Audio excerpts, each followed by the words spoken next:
नमस्कार, मी प्रियंका लाठी. बातमीपत्रामध्ये आपल्या सर्वांचं स्वागत आहे. आजच्या दिवसभरातील सगळ्यात मोठी बातमी उपमुख्यमंत्री अजित पवारांचे पुत्र पार्थ पवारांच्या अमेडिया होल्डिंग्स LLP कंपनीने तब्बल 1804 कोटी रुपये बाजारभाव असलेली जमीन केवळ 300 कोटी रुपयांमध्ये विकत घेतल्याचा गंभीर आरोप त्यांच्यावर होतोय. महत्त्वाचं म्हणजे या खरेदी व्यवहारानंतर केवळ 2 दिवसांमध्ये स्टॅम्प ड्युटी माफ करण्याचे आदेश देण्यात आल्याचा देखील दावा करण्यात आलाय. तर स्टॅम्प ड्युटी म्हणून केवळ 500 रुपये भरल्याचं देखील समोर आलंय. ही स्टॅम्प ड्युटी माफ का करण्यात आली असा सवाल माहिती अधिकार कार्यकर्ते विजय कुंभार यांनी उपस्थित केलाय. मुंडवा परिसरामध्ये तब्बल 300 कोटींचा जमीन व्यवहार नोंदवला गेला. सध्याच्या बाजारभावानुसार या व्यवहारावर सुमारे 21 कोटींची स्टॅम्प ड्युटी भरली जाणं अपेक्षित होतं. मात्र सवलतीचा निर्णय घेतला गेला कारण खरेदीदार महाराष्ट्राचे उपमुख्यमंत्री अजित पवार यांचे सुपुत्र पार्थ पवार आहेत. सामान्य नागरिक जेव्हा छोटा फ्लॅट घेतात तेव्हा लाखो रुपयांची स्टॅम्प ड्युटी त्या नागरिकांना भरावी लागते. मग कोट्यवधींच्या व्यवहारांमध्ये अशा विशेष सूट फक्त श्रीमंत आणि प्रभावशाली लोकांनाच का दिल्या जातात असा सवाल देखील विजय कुंभार यांनी उपस्थित केलाय. त्याचबरोबर या व्यवहारामध्ये 10 कोटींच्या वरचा हा व्यवहार आहे. त्यामुळे EOW आणि EDने या प्रकरणाची चौकशी केली पाहिजे अशी मागणी देखील कुंभार यांनी केली आहे. 1 लाख रुपये पेडअप कॅपिटल असलेल्या कंपनीमध्ये 300 कोटी कसे आले? अनसेक्युअर्ड लोन होतं की बँक लोन? आणि असेल तर कुठल्या डायरेक्टरने हे लोन दिलं? असे देखील प्रश्न या संदर्भामध्ये उपस्थित होतात. आपण बोलूयात आपले प्रतिनिधी अभिजित पोते यांच्याशी. अभिजित, अतिशय मोठं हे प्रकरण होत चाललंय. आता एकनाथ खडसेंनी देखील जोपर्यंत या प्रकरणाची सविस्तर चौकशी होत नाही तोपर्यंत उपमुख्यमंत्री अजित पवारांनी राजीनामा द्यावा अशी मागणी केली आहे.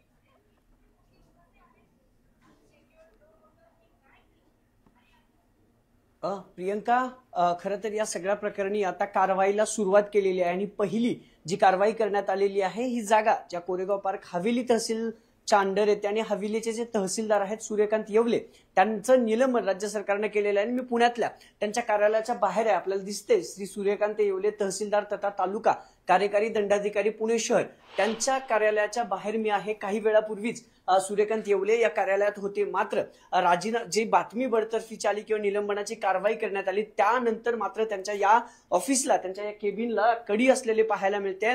इथं लोक जे होते ते देखील सांगतात की काही वेळापूर्वी ते इथून निघून गेलेले. हे त्यांचं केबिन आहे.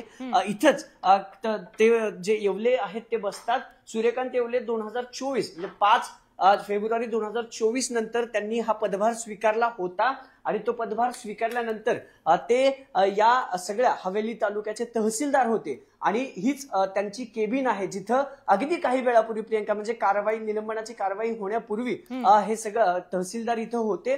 आणि सूर्यकांत येवले आता कारवाई निलंबनाची कारवाई या सगळ्या प्रकरणी झाली त्याच्यानंतर ते इथून निघून गेलेले आहेत अशी माहिती मिळते. इथं अनेक लोक देखील जमलेले आहेत जे सकाळपासून त्यांच्याकडे कामासाठी आले होते ते देखील अजून तिथंच आहेत.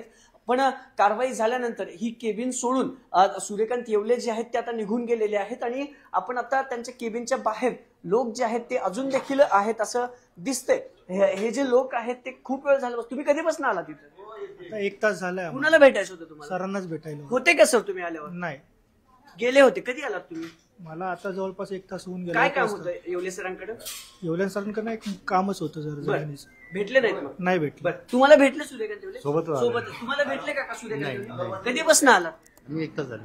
बरं, काय सांगण्यात येतं इथं? आता तुमचं काय काम होतं? काय म्हणतं ते दाखल्याचं काम होतं. बरं प्रियंका, हे सगळे जे लोक आहेत ना पुणेकर तहसील कार्यालयाच्या अंडर ज्यांचं काम आहे ते इथं आले आहेत आणि इथल्या जे कार्यालयीन लोक आहेत त्यांना देखील आम्ही विचारायचा प्रयत्न केला की काही वेळापूर्वी सूर्यकांत येवले इथं होते पण आता निलंबनाची जी कारवाई झाली अजित पवारांच्या मुलाचं नाव ज्या जागेमध्ये नोंदवलं गेले किंवा ज्या जागेचा स्कॅन समोर येते त्याच्यामध्ये या तहसीलदारांनी परवानगी दिली. जी कोरेगाव पार्कची जागा आहे ती हवेली तहसील कार्यालयाच्या अंडर येते आणि त्याच जागेचे किंवा त्या परिसराचे जे तहसीलदार आहेत त्यांचं पहिलं निलंबन मुख्यमंत्र्यांनी जे आदेश काढले मंत्रालयातून त्यानंतर पहिलं निलंबन जे झालं ते हेच सूर्यकांत येवले आहेत. आपल्या मागं केबिन आहे, त्या केबिनमध्ये अनेक वेळ ते बसून होते, पण आता कारवाई निलंबनाची कारवाई झाल्यावर ते इथून निघून गेलेले आहेत. ते नेमकं कुठे गेलेत? माध्यमांसमोर ते प्रतिक्रिया देतात का? फोन ज्यावेळेस आपण त्यांना संपर्क केला त्यावेळेस ते सांगतात की माझ्यापर्यंत असे कुठलेही आदेश आलेले नाहीयेत, आदेश जिल्हाधिकाऱ्यांचं माझं कुठलंही बोलणं झालेलं नाहीये. जितेंद्र रेड्डीशी देखील आपण बोलण्याचा प्रयत्न केला. त्यांनी देखील सांगितले की जे काही योग्य कारवाई करू, जे दोषी आढळतील त्यांच्यावर कारवाई करण्यात येईल. पण आता सूर्यकांत येवले जे तहसीलदार आहेत, ज्यांची पहिली विकेट या सगळ्या प्रकरणात पडली, निलंबनाची कारवाई सरकारने केल्यानंतर प्रियंका ते मात्र त्यांच्या केबिनमधून निघून गेलेले पाहायला मिळत आहेत. निश्चितच अभिजित, धन्यवाद आपण दिलेल्या माहितीसाठी. पण आपण आमच्यासोबत असेच जोडलेले राहा. या प्रकरणात आणखी मोठी ब्रेकिंग न्यूज समोर येते. पार्थ पवारांवर जमीन गैरव्यवहाराचा आरोप होतोय आणि त्या संदर्भामध्ये जेव्हा पत्रकारांनी अजित पवारांना त्यांची प्रतिक्रिया विचारली त्यावेळी अजित पवारांनी पत्रकारांशी बोलणं टाळलंय. 1800 कोटींची जमीन 300 कोटींमध्ये घेतल्याचा हा मोठा आणि गंभीर आरोप पार्थ पवार यांच्यावर होतोय. पार्थ पवार उपमुख्यमंत्री अजित पवार यांचे सुपुत्र आहेत, त्यामुळे त्यांना प्रतिक्रिया देणं हे गरजेचं होतं, पण त्यांनी पत्रकारांशी बोलणं हे टाळलेलं आहे. जमीन गैरव्यवहाराप्रकरणी जेव्हा त्यांना प्रश्न विचारण्यात आले तेव्हा ते कुठलीही प्रतिक्रिया न देता निघून गेलेले आहेत. त्याचे काही व्हिज्युअल्स आपण बघतोय. जेव्हा पत्रकार अजित पवार यांची प्रतिक्रिया घेण्यासाठी गेले तेव्हा अजित पवार हे कुठलीही प्रतिक्रिया न देता निघून गेलेत.